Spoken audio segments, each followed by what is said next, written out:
Hey, everybody. Thanks for There we joining. go. This is a three-way AMA. We're going to call it an AUA. Ask us anything. Thanks, Thomas, for that, by the way.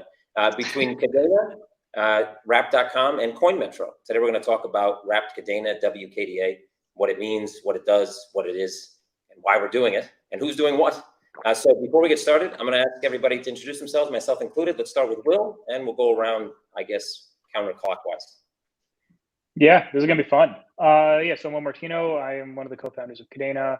Was CEO for a bit of time. Quick background in crypto was I got my start at the SEC, where I helped to found the cryptocurrency working group. I had to choose between investing in Bitcoin at $60 or being part of that group and helping it to get off the ground, and chose to help the group. And I don't regret the choice, but it's hard sometimes. And then went to JP Morgan, where I met Stuart, my co-founder, and we built their first blockchain, JP Morgan Coin version 0, called Juno. And then we left and founded Kadena, and it's been 5.5 years. Kadena, I mostly was doing research on protocols and distributed systems. Helped out with some formal verification stuff. And then when I was CEO, I was doing a lot of the business stuff. And now I'm here. Awesome. Thanks, Will. Thomas, go right ahead. I'm Thomas. I'm running products for Wrap.com. Started in crypto about 2015 when ETH was at $5. Decided to jump in head first. Started a company called Open Finance, which was a ATS for security tokens. Recently got acquired by INX, and then joined the Tokensoft team to launch Wrap.com about a year ago. So have been pretty heads down on that since, and here we are. Nice. So I'll take my quick turn. So my name is Kevin Merkel. I'm CEO of Coinmetro. I'm the exchange here in this trifecta of persons that you're watching on this AUS. Let's ask us anything again, in case you missed it. I got involved in crypto on a personal level in 2009, actually. I started mining Bitcoin on an iMac that sat in the corner of my office while I was trading Forex. Had I held on to the Bitcoin I mined back in 2009, I might not even be here. But fortunately for everybody that's here, I didn't. So I am here, just like Will. I don't know if I made the right choice, but I think I did. Still here. Been through almost every type of position in the financial markets that you can imagine in the last 22 years. And now solely into crypto when it comes to markets, both on the regulated side, the unregulated side, as well as talking about tokenized securities and many other things on different businesses that I own in this space. Cool. So now that everybody knows who everybody is, let's jump into what we're here to do, and that's Wrapped KDA. So I guess I'll just open a question up to everybody. And that question is, why? Why Wrapped KDA? Why is it being done? First of all, I guess from the backdrop, what is KDA? What is the token KDA? What's behind Kadena? And that's going to be more for Will. And then for everybody in the room, outside of that, why actually are we talking about Wrapped Kadena? What is Wrapped Kadena, and what are we all doing to make Wrapped Kadena come to life? So Will, we'll start with you with just give us a brief on Kadena itself for those viewers that are showing up and don't know much yet about this awesome asset. Yeah, it is. Let's see how quick I can do what is Kadena. So when Stuart and I were at JP Morgan, we were doing a lot of work around biz dev and for the applications of blockchains. And we came up with this big list of stuff that we knew that a blockchain was going to need to get adoption by 2030. We basically said, look, when we founded Kadena, it's look, assume blockchain's a thing, assume it gets adopted. What are we going to need to have by 2030 to get JP Morgan completely on board with this technology? And then we strove out to go and build it. Kadena is so KDA is the asset that is mined out of the Kadena protocol. Kadena is a proof of work network, which is weird in this day and age when most things are proof of stake. And the reason that we want proof of work is a bunch, besides that we just believe in proof of work. We believe in decentralization, we believe in openness, but the trilemma, as Vitalik has described it, this issue of security, decentralization, and performance or scalability of three, pick two, doesn't apply to proof of work. You can actually get all three at once if you stick with proof of work and just figure out how to actually scale a layer one proof of work, which we've done. We started off with a 10-chain network, and then we forked to a 20-chain network about 9 months later. And as the network grows and as we get more adoption, we have already proven, and we'll just do it again, that we can scale in production a blockchain for the first time. So we'll scale up to 50 chains. And then when that one gets congested, we'll scale up to 100. And the cool part of proof of work is that 99% of the energy goes into mining resources, so hash power, which means that as we go from 20 to 50 chains, the net energy and resource use needed increase from going from 20 to 50 is maybe 1% more, probably less, because most of the energy goes into hashing, and hashing isn't related to throughput. So that's one of the really cool things. And we got Pact, which is this amazing, really DeFi first language on top. It's super safe. It's form verification, tons of other stuff, and allows you to quickly innovate around blockchain concepts and around DeFi concepts. But so like we have KDA, and the importance of getting KDA onto other platforms is it's a good thing to move liquidity around like that. And we can also leverage, for example, the wallets that are operate with ETH.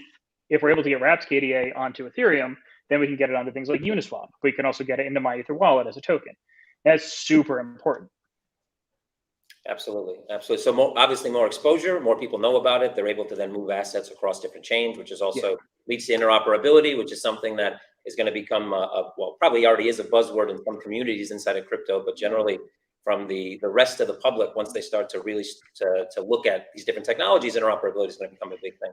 So being able to be interoperable, obviously, is also a big thing. So Thomas, we will mention a bit about Wrapped Kadena at the end there about getting onto different platforms. So obviously, you guys are called Wrapped.com. So why don't you explain that to everybody? What you Sure. Essentially, you can think of us as a custodial bridge. We enable multi-chain asset support by bringing things like Bitcoin and Ethereum to Kadena. We enable a vibrant DeFi ecosystem that is much more efficient and cost-effective than Ethereum. Wrapped KDA is going to be a one-to-one representation on the Ethereum blockchain, which I think serves as the catalyst for DeFi on Kadena. People start to discover the native token and realize it's much cheaper to trade on the network than it is on Ethereum. So it drives user adoption and discovery. Yeah, much cheaper is probably an understatement, to be honest. It's infinitely cheaper, I believe. Yes. To be on the Kadena protocol. So on my side, obviously, I run a centralized exchange, but I might not be in DeFi per se, and I'm not sure I like the term CeFi. But I think the point is, and I hope Will and Thomas will agree with me here, is that the future probably is a hybrid model, meaning there will be benefits of decentralized finance combined with benefits of centralized finance. And while you might not think there are benefits of centralized finance, there are. And outside of that, we do have regulation that we have to deal with, and dealing with regulation in a completely decentralized manner. Well, no one knows how to do that yet. So trying to maintain this line where you want to do things the right way means a mix. So for us at Coinmetro, it's really important for us to start to move down that path towards decentralized finance, move down that path towards DeFi. And for us to do that, we need really good partners. And we're pretty picky about the partners that we choose and pretty picky about the things that we list. And just to toot our own horn, we listed Kadena, I think, when it was around 12 cents, because we saw the potential. We met with the team. We talked to the team. We understood that they knew what they were doing.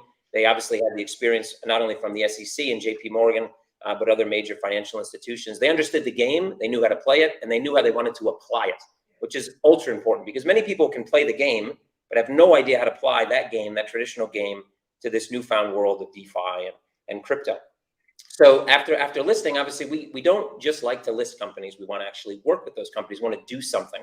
And that led us down the path to, Kadena has something called bonding.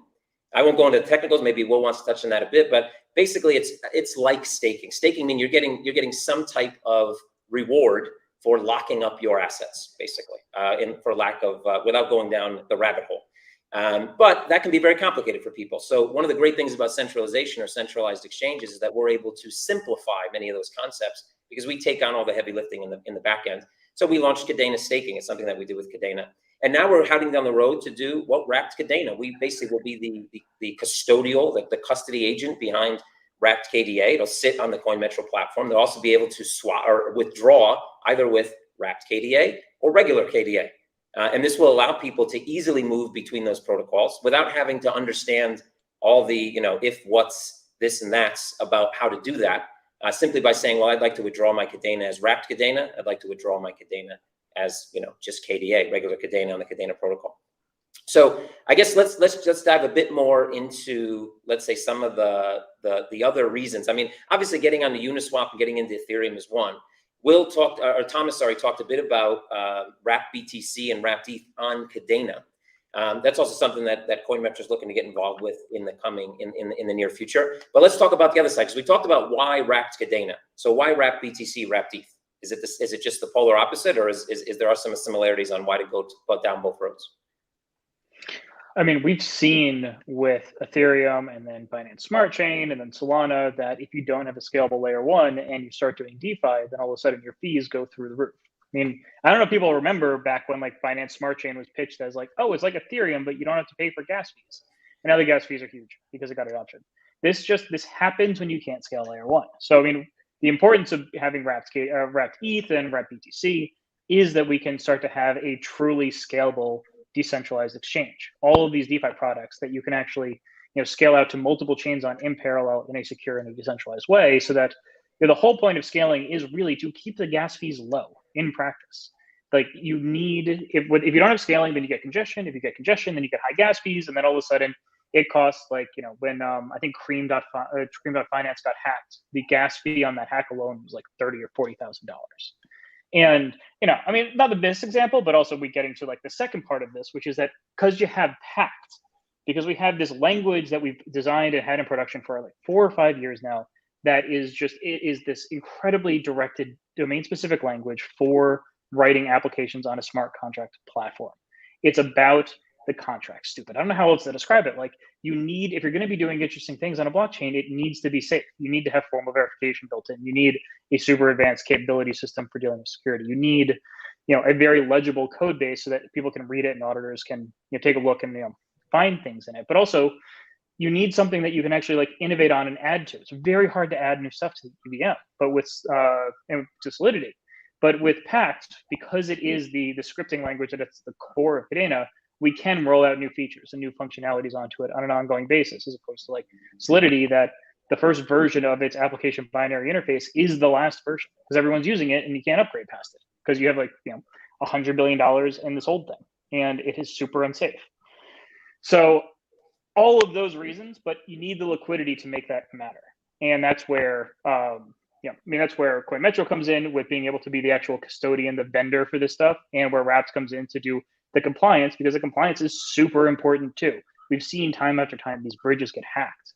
Look, decentralized bridges, the wallets on either side, it's a huge problem. And one of the perks of centralized bridging that Wrapped is able to offer is that you have way, way better security. So you can get the large whales to actually move over and do it in a safe and a confident way. It's super freaking important.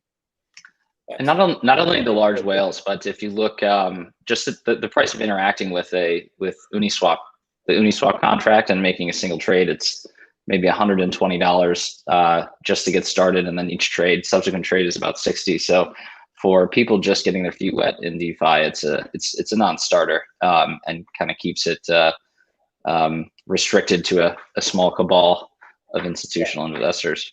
I would say even for institutionals, I mean, obviously, if you're doing any type of frequency in your trading, even if you're a whale, but you're doing multiple trades or hundreds or thousands of trades on a daily basis, or even if you're just doing 10, 20 trades a day, that money does add up no matter how much money you're moving around. Those Ethereum fees become much higher than you would ever see in the traditional world. Obviously, you kind of expect with nuanced technology that cost is usually not the first thing people think of. When blockchain, nobody thought, well, you know what, all this decentralized stuff is great, but how much is it going to cost? That's never usually the first thing people think about. But obviously now we're in a day and age where there are millions of transactions happening, and cost is becoming a major issue. I mean, for an exchange, I'll tell you, we've spent I think famously maybe back in September and maybe previous to that maybe in July, just creating new multi-sig wallets, literally just creating new addresses on the Ethereum blockchain at $700 a pop. So yeah, imagine you onboard a client that buys $10 US worth of Bitcoin, and he came from a referral, so it didn't cost you anything. You pay $700 US to get him an address. At the end of the day, institutional or not, that doesn't make any sense. So maybe that's a good four-way a little bit into just layer one versus layer two. I mean, there's the idea about liquidity is a great idea, and that definitely is a major thing. I mean, the more that you can spread the asset, the more interoperability you have between different protocols, the more liquidity you can bring in, and the more liquidity you can facilitate to other protocols. I mean, I think in this industry, one of the reasons I got involved in crypto in general from FX, from the foreign exchange industry or business or market, is that there wasn't any camaraderie in that market. Everybody was out for themselves. Everybody was super cutthroat. Everybody sold the same thing to the same people from the same vendors, but still tried and there was still a cutthroat mentality. And crypto, even though we're kind of moving away from it a little bit, I still think that there's a lot of willingness to work, even, different protocols working together, different companies working together, different exchanges working together, trying to create a better financial system. And part of that obviously is liquidity, and obviously wrapping an asset to allow that interoperability can obviously increase liquidity. So that's a good thing. But maybe we should touch a bit on layer 1, layer 2, just for those that don't necessarily understand those concepts. I don't know if you want to tackle this one, Will, or Thomas, you want to jump in, but just talk a little bit from a layman's perspective about what the difference is, and why having kind of a layer 1 protocol that can do everything a layer 2 protocol can do is actually extremely important. Yeah, I can start off at least. The layer 2 protocols I'm a little bit less familiar with because we have a scalable layer 1. Like layer 1 it's the settlement layer. It is the thing that holds the token. It is the final record of truth. And you can kind of, I don't know, there's a bunch of different metaphors for it. None of them really work that well, but the way that layer 2 works is that it's an application that you can plug into layer 1. And it functions more or less as compression in most parts, where you can do a bunch of application-specific trades in the layer 2. Like you put Uniswap onto its own layer 2. There's a bunch of trades, and then it settles onto layer 1 every so often. And that settlement's super expensive, but all the interim trades are cheaper. The problem, as we've seen in Ethereum over the year, is that thing requires a bridge to go to layer 2, and sometimes there's bugs in the bridge, and people just get a rug pull, and it's a freaking disaster. So, and this happens a lot in Ethereum and Solidity, because Solidity is next to impossible to code safely, even with all the audits in the world. So, being able to scale layer 1 is really important for a bunch of reasons. But one of the reasons is that it's easier to develop on layer 1. You don't have all this extra technology that you need to spin up your application. So if you have a new idea, rolling it out into Ethereum is super expensive. It's going to be thousands and thousands of dollars just in gas fees to get it rolling.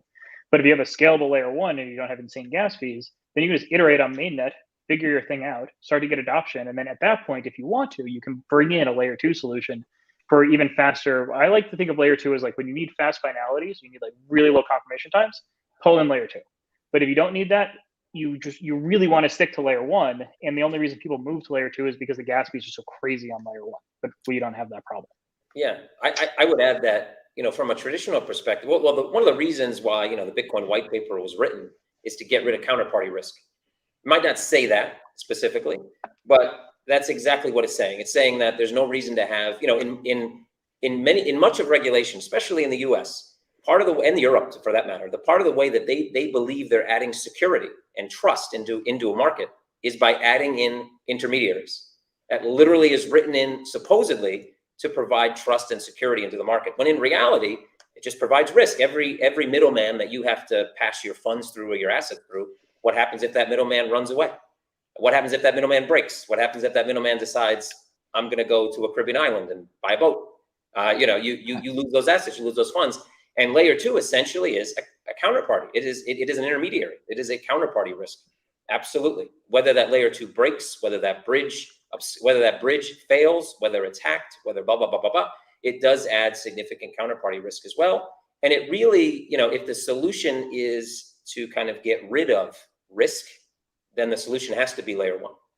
Layer 2 can provide, just like there are great solutions in the world that have kind of plugins and additional resources that you can use. And that's great. There are reasons to use, these additional resources. But when it comes to just the fundamental idea of having a market that functions for everyone, that has access for everyone, and that, layer 1 is the only choice, really. That layer 2 is just a Band-Aid while layer 1 figures out how to be, a scalable layer 1. And I think that's one of the reasons that I was attracted to Kadena in the first place, is that while they figured out a way to scale layer 1 and using proof of work, which is undoubtedly more secure. And to be honest, proof of stake in my eyes, in many ways, goes against that Bitcoin white paper as well, because if you have more power.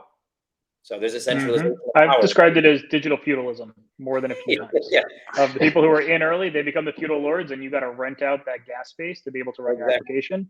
And this is by design. Exactly. So we'll see how the rent extraction goes when proof of stake's 3 or 4 years old, and the VCs are like, all right, give me that return now. Yeah, exactly. So, we rather than go away from that, the ideal of that Bitcoin white paper, I think what we probably should do, we have 10 minutes left. Let's start taking some questions from the audience. I've been seeing lots of them scroll by. So let's see what question gets picked for us. I usually pick the questions, so this is going to be fun. So let's see what question rolls in. We need a question. I can eyeball one. Here we go. From Kadena community, will it be possible to buy a wrapped KDA on Uniswap and unwrap it to swap on CADEX later? So we are currently in discussions with the leading automated market makers on Ethereum. We will have updates with yield farming opportunities around those as well. But to answer your question, whether or not it's on Uniswap is to be determined. But if we just leave the name blank, then yes, that's going to be 100% possible. Well, I would say this should be possible at Coinmetro in sometime in the near future, because if you are buying wrapped KDA with whatever asset or swapping from KDA into wrapped KDA or however you do it, you're using Bitcoin or using Ethereum, whatever you're using, you can then hold it or withdraw it, put it into your own address, your own wallet, then come back and unwrap it to then withdraw it out to CADEX later. I don't see that as an issue. In fact, I think any protocol that would support it, that should be possible. It just really matters the UX involved, right? The user experience involved, because either it's going to be 27,000 button pushes, or it's going to be 3 or 2. I think that's probably my main concern, but that should be possible almost anywhere that supports the wrapped Kadena, to be honest, in theory. Anybody else have something to add before we ask for a new one? That was all accurate. Okay, well, good. It's bad when you say something with confidence and you're wrong. So I'm glad it was accurate. Okay, next question coming up from Potato, who apparently is Bill Gates. Question: what role will CADEX play in the wrapped assets, and will we see it on Coinmetro? So I guess the first part of that question, I'll leave up to somebody else. I can take the Coinmetro side of that afterward. So we do have KBTC and KETH coming out. So Bitcoin and Ethereum on Kadena, and those will be listed on CADEX. So you'll be able to trade those wrapped assets on CADEX directly. And I would say that the goal for Coinmetro is to do the same. So we may not do it at the same time and maybe afterward, but a goal is to support. I mean, like I said, we like to find strong partners. And when we find them, we like to work with them and help ourselves, right? So it's a business, but at the same time, we want to make sure that the partners we partner with do well, because if they do well, indirectly, we're going to do well as well. So when KBTC and KETH are available, we will look to integrate as well on our side at Coinmetro. Absolutely. As long as they let us. Totally. All right, next question. Let's see. It was a good one from Bill Gates, Potato Bill Gates. It was good. Jens at Denmark. Sorry. Oh, no, he's gone. Okay, so Adam has a question. Does Kadena use UTXO or an account model? So it uses a account model. You can actually mildly replicate a UTXO in a contract if you wanted to. But yeah, we're an account model. It's way more flexible, way more composable, way easier to do formal verification operations on it, and to give it full flexibility that a smart contract language needs. UTXO was an interesting idea that I get why they did it for Bitcoin, but I think if Satoshi were here today and launching his own thing, I don't think he would go with the UTXO model. I think he'd go with an account model and a scripting language like Pactus. Like Kadena, in a lot of ways, looks like the next gen version of Bitcoin. It's proof of work, but it figures out the throughput problem. It's got a scripting language, but it's a super safe, very domain specific language. It's not some Turing complete, recipe for disaster. Do you want to explain real quick what an unspent transaction output is, just for those that don't? It's almost hard to explain without showing code. Yeah, why don't you go for it? I don't have a good talking point on it just at hand. Yeah, to be honest, it's not easy to explain either, and I think it would take longer than the 6 minutes we have left, to be honest, to get to a point. But but it does stand for unspent transaction output. So it's basically a transaction that was, I guess, emitted to the mempool that never actually made it out to the chain. I guess it's a transaction that was never actually completely executed. Does that make sense to you? Yeah, I mean, like a UTXO, it's like the first half of a transaction, and it's a thing you consume to do another transaction. So like Bitcoin's weird because like in the way that you program money moving, like you program half of it before and then you program the second half of it later, and then you smush those together and you get a new first half of your next thing. It's a very weird model. It made sense at the time, but like I don't think Satoshi would do it twice. Yeah. I would agree with that. Definitely not the most easy thing to explain, but I think between the two, we got there. All right, next question. We got another question. Let's see. Will Coinmetro open up for staking of KDA again? Well, that's a nice lead-in, Jens. I appreciate that. So yes, absolutely. So we initially, when Kadena opened up these bonding for our own staking program, we were limited, I think, to 3.5 million KDA, but we allowed in 6 million. And thus we've been running it at a bit of a loss up till now. And what we're going to do in the coming days here is reopen Kadena staking for everyone. We're going to cap how much Kadena you can stake per individual. We're also going to cap the total amount we're going to allow in. We're going to adjust a bit the APY to make sure that one, we're not running in the red, but also to be able to open up for more people so they can take advantage of Kadena staking on Coinmetro. Obviously, once bridges are up and Kadena opens up bonding to a wider audience, that APY will be adjusted again, probably to the upside. And we will be able to allow, without limitations, at least without these current limitations, more clients and current clients into the Kadena staking program at Coinmetro. So yes, it will. It's a great lead-in. It almost looks like you might work for Coinmetro. I appreciate that question. Thank you. Do we have any other questions? I think we have a couple minutes. We have 3 minutes to go before the bell. Trying to see if I see any myself. Here we go. Justin K has a question. Are there any plans for KDA to become ASIC resistant? Sorry. Hell no. Sorry, we believe in proof of work, and like an ASIC proof of work platform is the freaking safest platform you have, especially so long like if you're the only platform that uses the hashing function that the ASICs are built for, nothing else is comparable in safety. Now, the hard part with launching a new proof of work platform is this period before you get ASICs, because at that point you're susceptible to GPUs and FPGAs and like large, like rentable hashing. But at this point, you need to spend I have a friend that works at AWS and was asking can I mine Kadena on some of the AWS hardware? I have free accounts in the big boxes, and I was like, man, you're going to need like half of all of Sweden's servers like that AWS has just to like get anywhere near getting some results out of this. Like, no, it's a terrible idea. No, the best part of like the way that we did ASICs is that we incentivize the mining. Like I designed this and I'm super happy about it because it's one of the only things that Kadena did that survived like full contact with going into production, in that people showed up and built ASICs specifically for Kadena. And then because they were in demand enough, they've been decentralized to the entire community. So it's not just like 2 farms out in China that have all the ASICs. We actually have these in the hands of many, many community members, and they're still in demand, and they're doing on their 6th or 7th run. Like this is a feature of Kadena that we are ASICs and that we're at an exahash now. You can't beat that security. Yeah, I would agree with that 100%. So yeah. But anyway, good question. I mean, good question because obviously good questions lead to good answers. So that's good. Do we have? I think we either have time for 1 or 2 more, depending on what the depth of the next question. Let's see.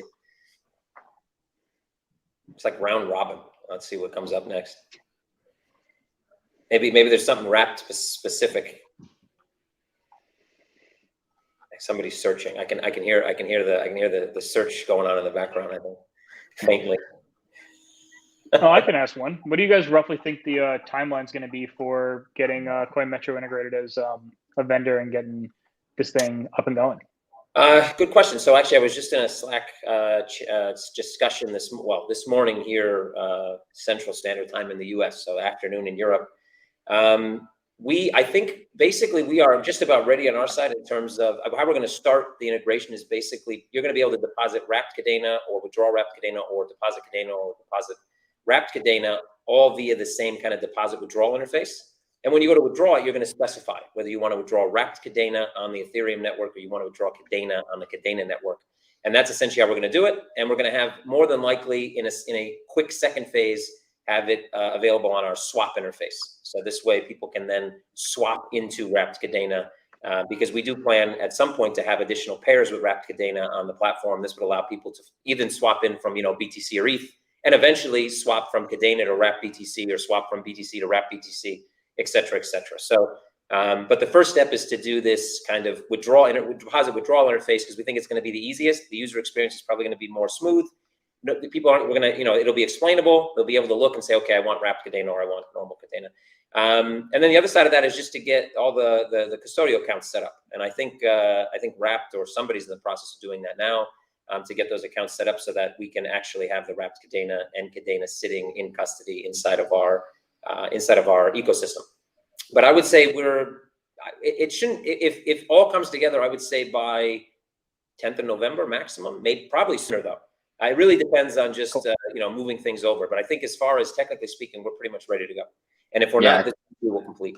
I think it's mostly operational stuff at this point. All the heavy lifting's been done, so it's pretty exciting. It's coming up. Sweet. We're on the doorstep, that's for sure. So yeah. But sometimes those operational things are more hassle than probably they should be. But maybe just busy work. Until we deregulate crypto, or we kind of, I don't know, reinvent regulation, those things unfortunately are still going to be there. Even though I think user experience wise, we're probably light years ahead of where we were 3-4 years ago. So it's definitely easier than it was, that's for sure. Let's see. I think we already crossed over the 30-minute mark, so I think that's it, guys. I'm gonna let everybody say their goodbyes, and then I'll lead us out. Yeah. Awesome. Well, thanks for doing this. This is awesome. And yeah, thanks for the great questions too. Thanks to you. Thanks to Thomas. Thanks to Will. Thanks for everybody putting this together, for Kadena in general, also with Wrapped.com. And thank you for inviting me. It was great. We should do more of these. I think it really helps people understand what we're all doing and how we're trying to make everybody's financial lives a bit better by giving them better tools and better systems. So I'm Kevin Mirko, and I'll say bye as well. Thanks for coming, and stay in tune for the next AMA or AUM. What is it? No, it was AUA. Sorry, AUA. Bye, everybody.